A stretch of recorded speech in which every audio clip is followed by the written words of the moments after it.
Global channel జయంతి అమీర్శెట్టి ఈ trip and cooking ఛానల్కి స్వాగతం. పంచదార ప్రాసెస్ చేయడానికి ముందు రూపమే పటిక బెల్లం. దీనిని కలకండ అని కూడా అంటారు, మిసిరి అంటారు. పటిక బెల్లం పంచదార కన్నా మంచిది. దీనిని చాలా మంది ఇళ్లలో అనేక సందర్భాలలో ఉపయోగిస్తుంటారు. పూజల్లో వాడుతుంటారు.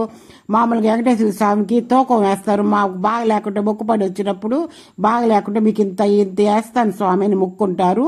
మామూలుగా లడ్లో వేసుకుంటుంటారు. దేవుడికి ఇది పెడుతుంటారు, ప్రసాదంగా దేవుడికి నైవేద్యంగా పెడుతుంటారు. అంతేకాదండి, దీనిని ఒక సహజ స్వీట్నరు. ఇది చక్కెర కంటే ఆరోగ్యకరమైనది, ప్రత్యామ్నాయంగా వాడబడుతుంది. పటిక బెల్లమును పంచదార నుంచి తయారు చేస్తారు. పంచదారను క్రిస్టల్ రూపంలో లోకి మార్చడం ద్వారా పటిక బెల్లం తయారవుతుంది. ఇది రంగులలో వివిధ రకాలలో లభిస్తుంది. దీన్ని ఉపయోగించడం వలన ఆరోగ్యానికి ఎంతో మేలు కలుగుతుంది. దీని వలన అనేక ఆరోగ్య ప్రయోజనాలు ఉన్నవి. పటిక బెల్లంలో ముఖ్యమైన విటమిన్, ఖనిజాలు, అమినో ఆమ్లాలు ఎక్కువగా ఉంటాయి. కేవలం మాంసాహారంలో దొరికే ముఖ్యమైన విటమిన్లు విటమిన్ B12 పటిక బెల్లంలో ఎక్కువ మొత్తం దొరుకుతుంది.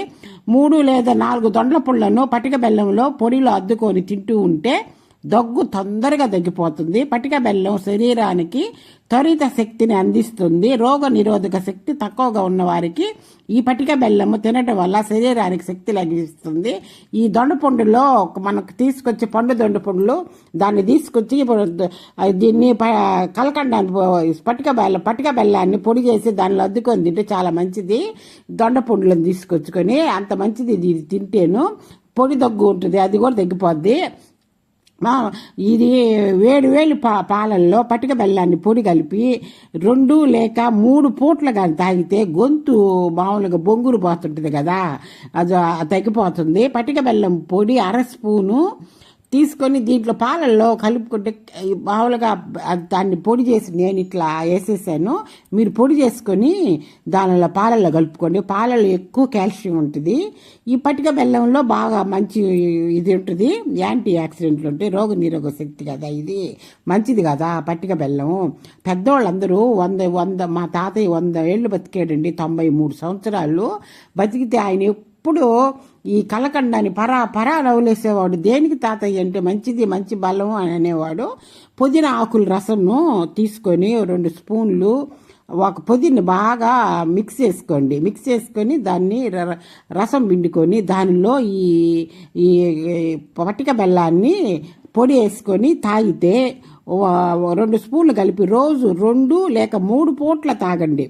ఉంటే దద్దుర్లు తగ్గుతాయి. పటిక బెల్లంలో ఉంటే యాంటీ ఆక్సిడెంట్లు రోగ నిరోధక శక్తిని పెంచి వ్యాధుల నుండి మనల్ని రక్షిస్తాయి.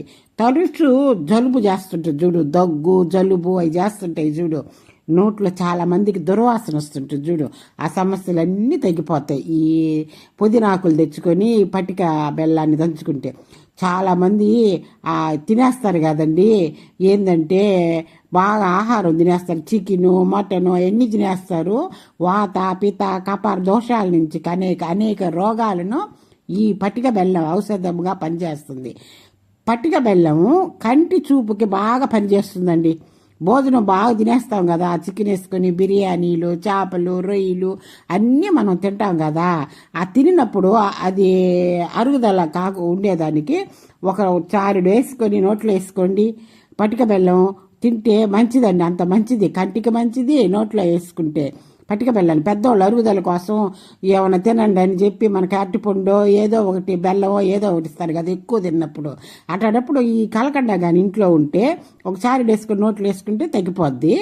ఆ అరటిపండు తీసుకొని వచ్చుకొని అరటిపండును పటిక బెల్లం పొడిలో అద్దుకొని తింటూ ఉంటే నీళ్ళ విరోచనాలు తగ్గిపోతాయి. పటిక బెల్లంలో ఐరన్ పుష్కలంగా ఉండటం వల్ల రక్తహీనత తగ్గిపోతుంది. రక్తహీనత తగ్గించడం సహాయపడుతుంది. మహిళలకు పటిక బెల్లం తినటం వలన పీరియడ్స్లో వచ్చే సమస్యలు తగ్గిపోతాయి. ఎండాకాలంలో పటిక బెల్లము పొడిని నీటిలో వేసుకొని తాగితే అతి దాహము తగ్గటంతో పాటు వడదెబ్బ తగలదు మనకి. అబ్బా ఒక్కొక్కసారి నాలుక పిండేస్తుంటుంది కదా మనకి, అట్టాటప్పుడు గ్లాసు నీళ్ళు తీసుకోండి, దాంట్లో పటిక బెల్లాన్ని పౌడర్ చేసుకోండి, దాంట్లో పోసుకొని కలుపుకొని తాగేసేయండి. ముక్కులో ఇచ్చి ఒక్కొక్కసారి అనుకోకుండా ముక్కులో నుంచి రక్తం కూడా వస్తుంటుంది కదా మనకి, అట్టాటప్పుడు పటిక బెల్లం కలిపిన నీటిని తాగితే మంచిది. లైక్ చేయండి, షేర్ చేయండి.